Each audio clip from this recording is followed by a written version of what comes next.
오늘 성탄절 저녁 수요 예배 참석하신 여러분들을 주의 이름으로 환영하고 축복합니다. 오늘은 합력하여 만든 부흥이란 제목으로 함께 은혜를 나누기를 원합니다. 합력하여 만든 부흥. 요즘 교회마다 이 목사님들이 이 부흥이 어렵고 부흥이 안 된다고 이구동성으로 이야기합니다. 목사님들끼리 만나서 목회 이야기가 다죠. 교회 부흥이 어떻게 되는가, 또 어떻게 내년 계획은 어떤가, 목사님들 만나면 다 이런 이야기입니다. 그런데 이구동성으로 하는 말이 교회 부흥이 어렵다라는 이야기입니다. 이런 시대일지라도 우리 교회가 부흥해야 하는데 어떻게 하면 부흥이 될까? 성경적인 원리를 오늘 말씀을 통하여 살펴보기를 원합니다. 첫 번째, 이 부흥의 전제 조건은 죽음과 같은 큰 풍파 뒤에 찾아온다는 사실입니다. 부흥은 그냥 찾아오는 것이 아니라 죽음과 같은 큰 풍파 뒤에 찾아옵니다. 이 원어상 부흥은 죽음 이후에 찾아오는 현상입니다. 죽어야 다시 살아날 것 아니겠습니까? 이 부흥이란 말이 다시 살아난다는 말이에요. 그래서 부흥의 전제 조건은 죽음과 같은 큰 풍파입니다. 그렇다고 큰 풍파를 맞았다고 무조건 부흥이 찾아오는 것은 아닙니다. 왜냐하면 배가 풍랑 중에 이 큰 풍랑을 맞아서 대처를 잘 못하면 아예 바다에 빠져 침몰할 수 있기 때문에 그렇습니다. 그러므로 위기 중에 잘해야 이것이 위기가 기회가 될 수 있지, 이 위기를 대처를 잘 못하면 배가 완전히 좌초할 수 있다는 말입니다. 예루살렘 교회는 오순절날 다락방에서 성령 강림 이후에 모든 성도가 성령 충만을 받고 별 이상 없이 계속 부흥과 부흥을 거듭해 나갔습니다. 베드로 사도가 한번 설교하니까 3,000명, 5,000명이 회개하고 돌아오는 놀라운 부흥이 일어났어요. 이 정도면 목회할 맛 안 나겠어요? 한 번 설교하니까 막 3,000명이 몰려오고, 또 한 번 설교하니까 5,000명이 몰려오고, 이러면 목회자도 신이 날 것 같고 성도들도 힘나서 전도하고 힘나서 봉사하고 이런 분위기가 될 것 같아요. 자, 그러니까 이 초대교회가 얼마나 분위기가 좋고 신났겠습니까? 그러나 호사다마라고 부흥엔 반드시 사탄이 역사가 일어납니다. 어떤 역사, 어떤 시험입니까? 본문 1절에 보니까 그때 제자가 더 많아졌는데, 제자가 더 많아졌다고 그랬어요. 헬라파 유대인들이 자기의 과부들이 매일의 구제에 빠짐으로 히브리파 사람들을 원망했다고 했습니다. 여기 헬라파 유대인과 히브리파 유대인이 나오는데, 교회 안에 이런 끼리끼리로 모이면 부흥의 방해입니다. 이 부흥이 되고 더 점점점 부흥됐는데, 예루살렘 교회 안에 어떻다고요? 헬라파 유대인, 히브리파 유대인, 이렇게 두 쪽으로 나눠주고 말았어요. 그래서 부흥은 계속되는데 사실은 안에는 골마 터진 것입니다. 그러므로 우리 모두는 예수 안에서 하나가 되는 것이 부흥의 출발점입니다. 여러분, 부흥의 출발점이 뭐라고요? 예수 안에서 하나가 되는 것입니다. 여기 헬라파 유대인이란 누구냐? 헬라파 유대인이란 예루살렘에 살고 있지만 헬라 말을 하는 사람을 의미하고, 히브리파 유대인이란 말 그대로 히브리 말을 하는 예루살렘의 토박이를 말합니다. 예루살렘의 토박이였던 히브리파 과부들은 이 인지상정이라서 그랬는지 사도들로부터 이 구제를 잘 받았습니다. 그런데 헬라 말을 하는 멀리서 이주해온 이 유대인들, 디아스포라고 그러는데요, 멀리서 살다가 이주해 와서 헬라 말을 하고 히브리 말을 못하고 헬라 말을 했던 사람이 이주해서 살았는데, 바로 이 디아스포라 유대인들, 과부들은 구제를 잘 못 받는 것입니다. 그래서 이 헬라파 유대인들의 불만이 터져 나왔습니다. 이때 사도들이 과부들의 불평쯤이야, 여자들이 이렇게 숙덕거리고 이런 거 얘기하는 거, 그건 별거 없다, 이렇게 판단했다면 초대교회, 예루살렘 교회, 이 이후에 일어나는 이 대대적인 부흥을 체험하지 못했을 것입니다. 감사한 것은 이 문제를 아주 예민하게 알아차린 이 사도들이 온 성도들을 모아놓고 이 문제의 본질을 다룹니다. 여기서 중요한 것이 문제가 아니라 문제 속에 들어있는 문제의 본질을 볼 줄 알아야 된다는 것이에요. 그 문제의 본질이 무엇입니까? 과부들이 지금 불평하고 있어요. 과부들이 불평하고 있으니까 그냥 과부들의 입을 탁 막아서 꼼짝 못하게, 시끄러우니까 잠잠하십시오, 막 이렇게 막 과부들에게 압력을 가하든지, 아니면 지금 뭐 때문에 문제가 생겼다고요? 구제하는 게 불공평하다고 얘기가 나왔으니까 우리 다른 데 가서 물건을 좀 가져오든지 돈을 가져와서 그들에게 입을 막으면 될 거 아니에요. 불평하는 사람들 뭐 갖다 주면 될 거 아니에요. 그러면 문제가 해결될 거 아니겠습니까? 그런데 이런 처리는 문제의 껍데기만 보는 일시적인 처방입니다. 본질을 다루는 것이 아니에요. 그런데 사도들은 문제의 본질이 무엇인가를 알아차렸습니다. 본문 2절입니다. 12사도가 모든 제자를 불러 이르되 우리가 하나님의 말씀을 제쳐놓고 접대를 일삼는 것이 마땅하지 아니하다 그랬어요. 본질이 뭡니까? 본질은 과부들의 원망이 아니라 사도들 자신의 잘못된 처신이었어요. 사도들의 문제의 핵심을, 사도들은 이 문제의 핵심을 꿰뚫어 볼 줄 알았습니다. 저는 이 부분을 묵상하면서 제 개인의 이 불평을 좀 해소했습니다. 제 개인의 불평이 무엇이냐 하면 여러분 양해하고 들어주시기 바랍니다. 우리 성도들이니까 제가 그냥 마음 놓고 얘기합니다. 양해하고 들어주시기 바랍니다. 하나님의 교회에 크고 작은 문제, 이런 문제 저런 문제가 일어날 때마다 왜 목사가 그 문제의 책임을 떠안아야 되는가, 이런 게 제 안에 쌓이니까 저도 이게 좀 마음이 굉장히 불편했어요. 그런데 사도들은 그 문제의 본질을 과부들에게 돌리지 않고 자신들에게 있다는 것을 알고 즉시 자신들의 잘못을 대중들 앞에서 시인했습니다.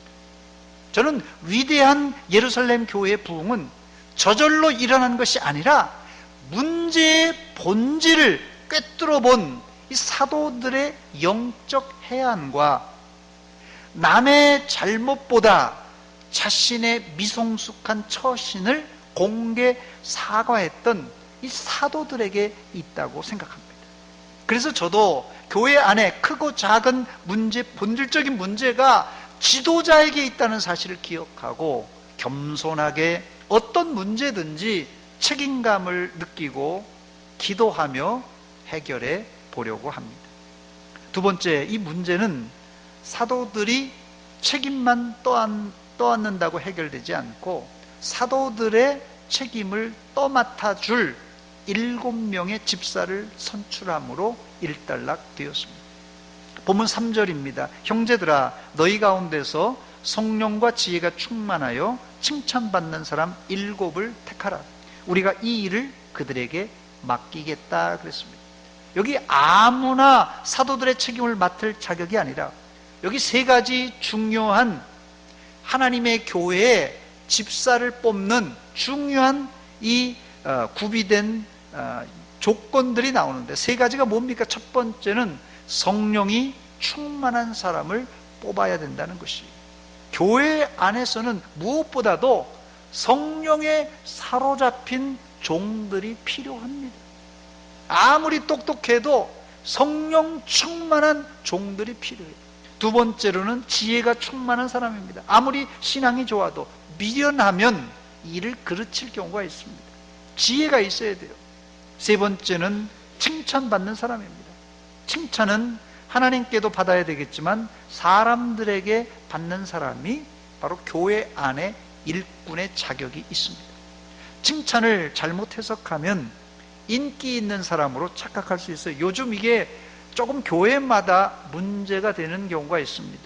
요즘 이 성경적인 칭찬보다 대중의 인기를 받을 것을 더 선호하는 경향이 있는데, 이런 일꾼을 세우면 하나님과 교회를 위하기보다는 자기 인기를 위해 일할 사람이 되고 만다는 것이에요. 교회 안에서 목사도 중직자들도 인기를 조심해야 되는데, 인기는 사람의 눈보다, 이 하나님의 눈보다 사람의 눈을 더 신경 쓰는 행동이에요. 왜냐하면 사람들에게 인기 받으려고 하니까 하나님은 안 보이니까 그냥 제껴놓고 사람들에게 인기 받으려고 하니까 이게 문제라는 것이에요. 감사한 것은 예루살렘 교회는 이 세 가지 조건을 갖춘 성령이 충만한 집사님, 또 지혜가 충만한 집사님, 그 다음에 여기 마지막으로는 칭찬받는 이 집사님들을 뽑았습니다. 그런데 이들 집사를 누가 뽑았습니까? 누가 뽑았죠? 온 성도들이 7 집사를 선택했어요. 이게 누가 뽑는 것이 굉장히 중요합니다, 여러분. 누가 뽑았다고요? 온 성도들이 7 집사를 뽑았어요. 당시 사도들이, 베드로를 비롯한 이 사도들이 막강한 능력을 가지고 있었어요. 손을 얹으면 병을 고치고 기적을 일으키고 말씀의 권위, 기도의 권위가 대단한 사람들이에요. 그러니 사도들이 7 집사를 선택해도 아무도 이제 이의를 제기하지 못할 상황입니다. 그러나 예루살렘 교회는 온 성도들이 7 집사를 선택합니다. 그래서 오늘 설교 제목을 제가 합력하여 만든 부흥이라고 잡았어요. 합력하여 만든 부흥. 예루살렘 교회 부흥은 사도들 독자적으로 이룩한 것이 아니라 7명의 집사님들과 더불어서 온 성도들이 연합하여 만든 하나의 작품이었어요. 이것을 바로 공동체의 힘이라 말할 수 있습니다. 공동체의 힘.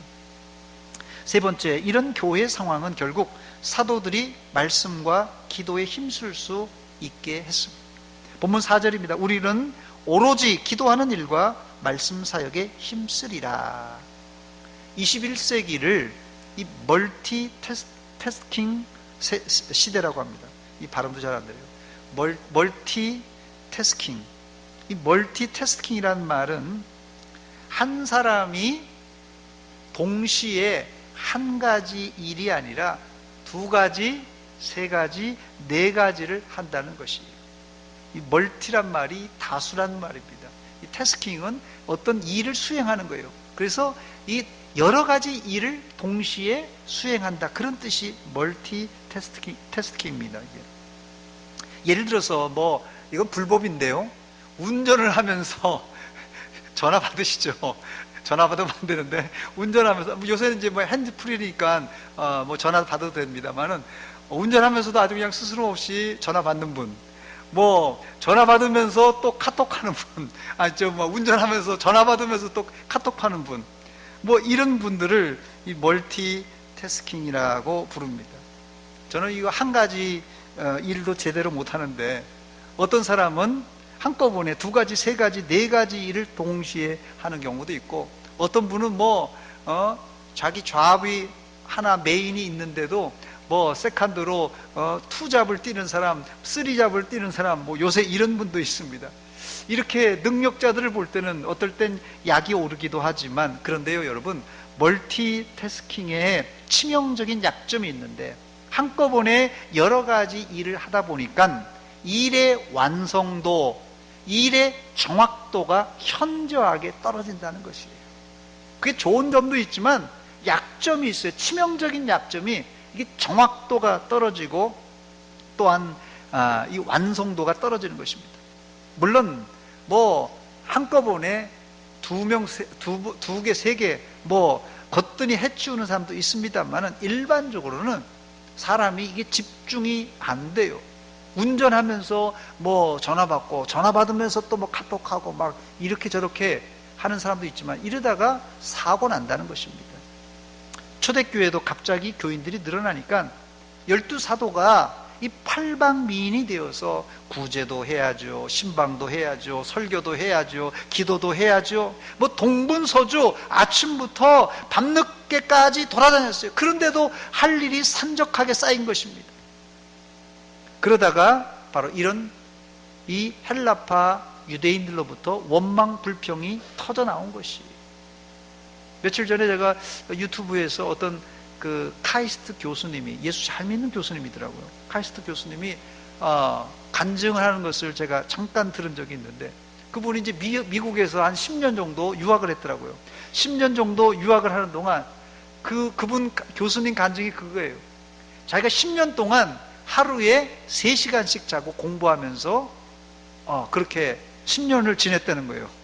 뭐 젊었을 때라 가능했으리라 또 모르지만 좀 과장된 말이 아닌가 생각되는데, 어쨌든 사람은 오랫동안 여러 가지 일을 하다 보면 탈진 현상이 일어나고 나중에는 완전히 체력이 고갈되어 주저앉을 수도 있습니다. 특히 이 목회자, 사회복지사, 교사 등등 사람을 상대하는 직종에 속한 사람들은 이 탈진 현상이 쉽게 일어날 수 있습니다. 감사하게도 이 초대교회는 7집사를 세움으로 12사도들이 탈진 직전에 있었지만, 이제는 구제하는 일, 또 다른 잡무들을 이 집사님들에게 맡기고는 하나님의 말씀과 기도하는 일에 전무할 수 있었어요.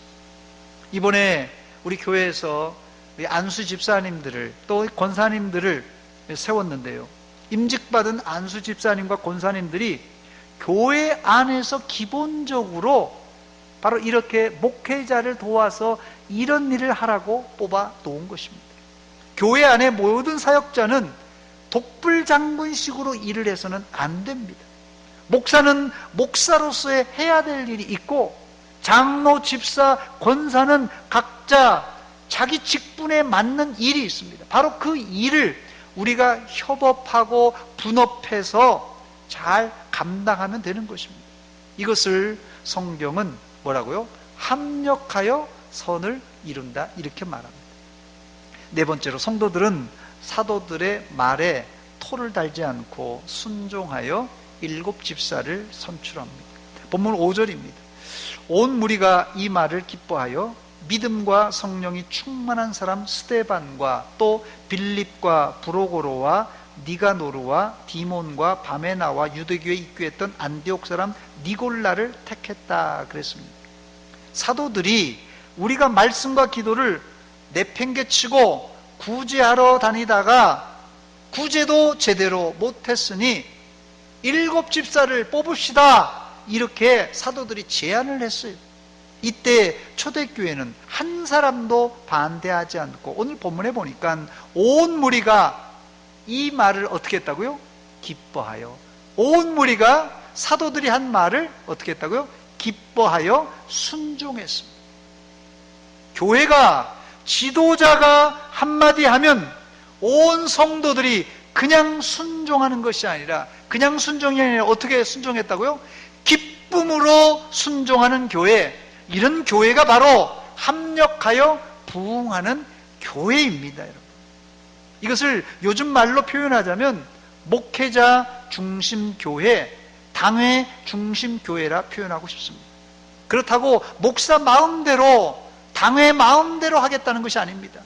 목사와 장로님들이 기도하며 결정한 내용을 온 성도들이 그냥 순종하는 것이 아니라 기쁨으로 동의하며 따를 때 그 교회는 합력하여 부흥을 이룰 수 있다는 말씀입니다.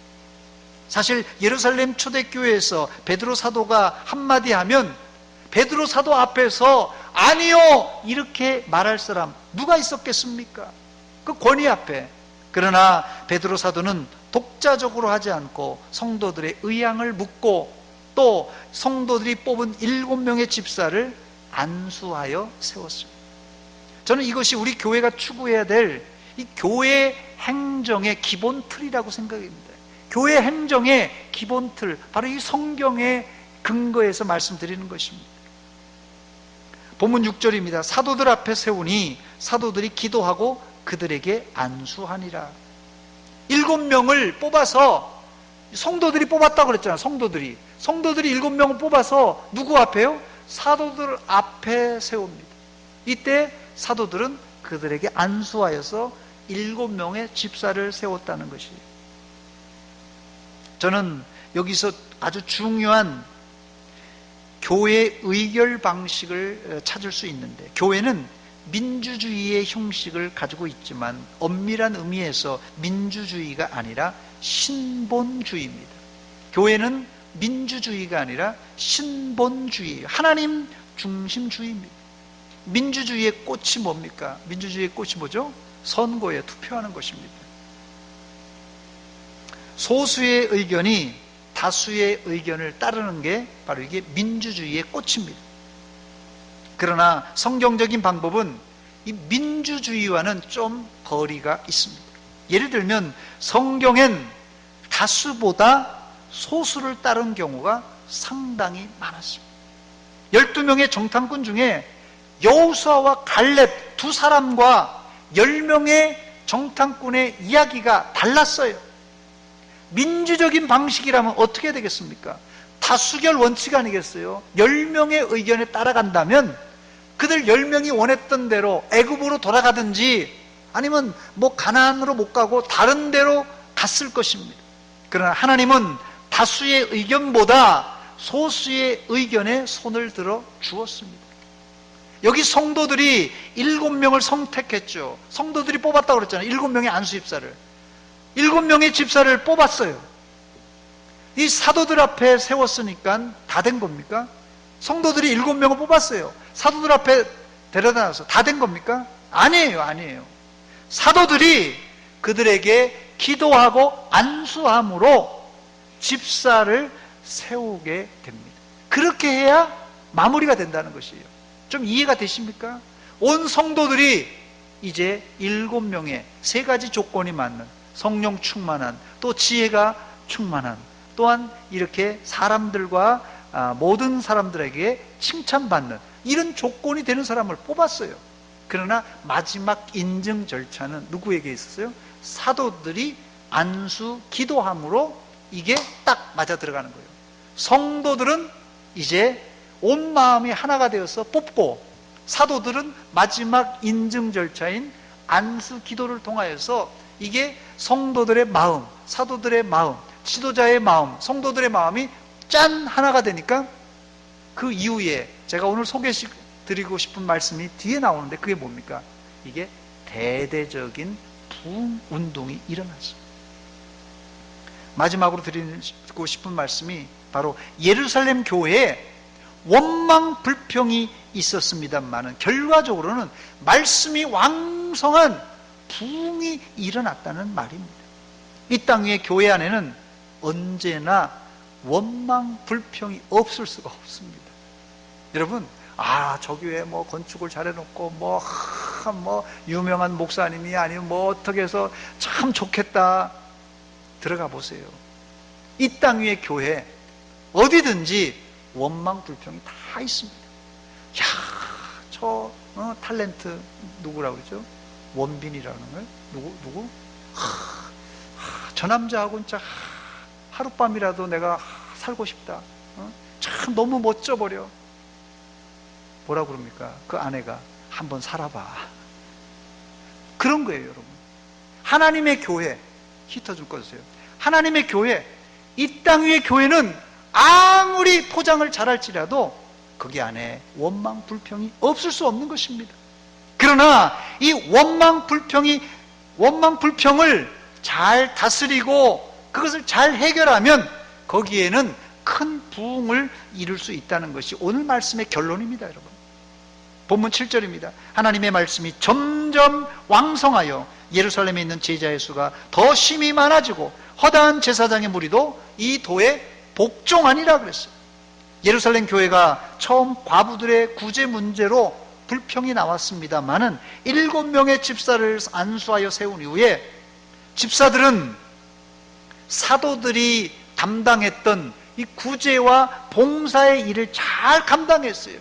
그 덕택에 사도들은 사도들의 본질적인 업무, 말씀과 기도의 사역을 잘 감당함으로 결과적으로 교회가 부흥할 수 있었다는 것입니다. 그 부흥의 진면목이 무엇입니까? 한마디로 말씀드려서 하나님의 말씀이 어떻게 됐다고요? 왕성하게 되었다, 이렇게 말하고 있습니다. 하나님의 말씀이 왕성하게 되었다. 여러분, 이 하나님의 말씀이 왕성하게 되었다는 뜻이 무슨 말입니까? 여러 가지 해석이 가능한데 가장 설득력 있는 해석은, 말씀이 왕성하다는 뜻은 사도들이 예루살렘 곳곳에 말씀을 어디 가든지 골목골목 지금 전하는 행위예요. 어디 가도 그냥 말씀을 증거하고, 베드로가 여기 가서 말씀 증거하고, 여기 요한 사도가 가서 말씀 전하고, 이 야고보가 말씀 전하고, 이 예루살렘 온통 거리마다 지금 복음으로 왕성하게 복음이 증거되고 복음이 막 역동적으로 역사하는 이런 현상, 이게 말씀이 왕성한 그런 상황입니다. 결국 120명에서 시작된 예루살렘 교회는 3,000명, 5,000명으로 폭발적인 부흥을 이룰 수가 있었습니다. 여러분, 교회 부흥의 원리는 저는 단순하다고 생각이 됩니다. 교회 부흥의 원리는 단순합니다. 하나님의 말씀이 왕성하게 이 거리거리마다 전해질 때 가능한 것이에요. 첫 번째 큰 부흥이 뭡니까? 이 예루살렘 이 거리에 나가가지고 베드로 사도가 회개하라, 천국이 가까우니라 하면서 복음을 증거했을 때, 형제여 우리가 어찌할꼬 하면서 길거리에서 막 말씀을 듣고 회개 운동이 일어났던 것이에요. 가만히 있는다고 교회 부흥이 되는 게 아닙니다. 말씀을 폭발적으로 어디 가든지 왕성하게 증거될 때 이런 역사가 일어난다는 것이, 결국 당시 예루살렘에서 말씀을 가르쳤던 지도자였던 이 제사장들의 무리들조차도 이 도에 복종하는 그런 놀라운 역사가 일어났습니다. 말씀을 정리합니다. 사랑하는 여러분, 2019년도 이제 마무리해야 될 시점에 놓여 있습니다. 마무리를 하면서 저는 우리 교회를 한번 돌아보았습니다. 우리 교회가 2019년 숫자적으로 부흥을 얼마나 했는가? 우리 교회가 2019년 숫자적으로 얼마나 부흥했는가? 또 2019년 우리 교회가 질적으로 얼마나 성숙했는가? 얼마나 성장했는가? 숫자적으로 또 질적으로 어떤 성숙과 성장이 있는가? 한번 돌아봐야 될 때입니다. 여러분, 이 부흥은 멀리 볼 것이 아니라 나를 보면 됩니다.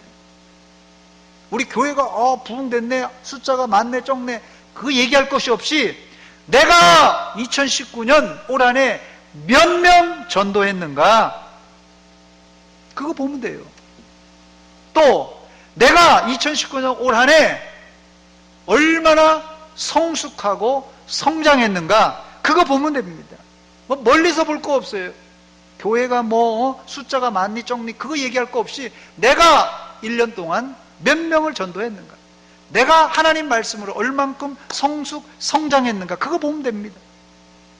그런데 이런 성장, 성숙, 부흥의 기전은 단순히 사도들의 말씀과 기도만이 아니라 여러 성도의 하나가 된 마음과 순종, 그리고 집사들의 협력을 통하여서 일어났던 것입니다. 올해도 하나님이 우리에게 직분을 맡기셨는데, 나는 지난 1년 동안 내게 맡겨진 직분에 어떻게 충성했는지 돌아보시기 바랍니다. 아무쪼록 우리 교회는 부흥이 힘들다 하는 시대에 대전노회 목사님들 하시는 말씀이에요. 논산에 있는 목사님들도 하시는 말씀이에요. 이 시대에, 부흥이 힘들다는 이 시대에도 하나님의 말씀에 근거하여 각자 역할을 잘 감당함으로 건강한 부흥을 이룩하시기를 주의 이름으로 축원합니다. 저를 한번 따라서 하시기 바랍니다. 합력하여 부흥을 이룹시다. 기도하겠습니다. 하나님 아버지, 이 밤에 저희들을 예배의 자리로 인도하신 하나님, 오늘 2019년 올 한해 우리 교회의 양적 부흥과 질적 부흥을 살펴봅니다. 멀리 볼 것이 아니라 내 안에 이런 성장과 성숙, 내가 1년 동안 얼마나 복음을 증거하고 전도했는가 돌아보며 내 안의 양적, 질적 성장을 돌아보며 이 시간 회개합니다. 하나님, 우리 교회가 예루살렘에 있었던 그 놀라운 부흥과 은혜를 체험케 하여 주시옵소서. 특별히 이제 연말에 세운 우리 안수 집사와 권사들을 통하여서 이 일이 이제 증폭되게 하시고 기존에 있는 사역자들을 통하여서 합력하게 하시고 온 성도가 마음이 하나가 되어서 2020년에는 대대적인 말씀의 왕성한 질적 양적인 부흥이 일어나게 하여 주시옵소서. 예수님의 이름으로 기도하옵나이다. 아멘.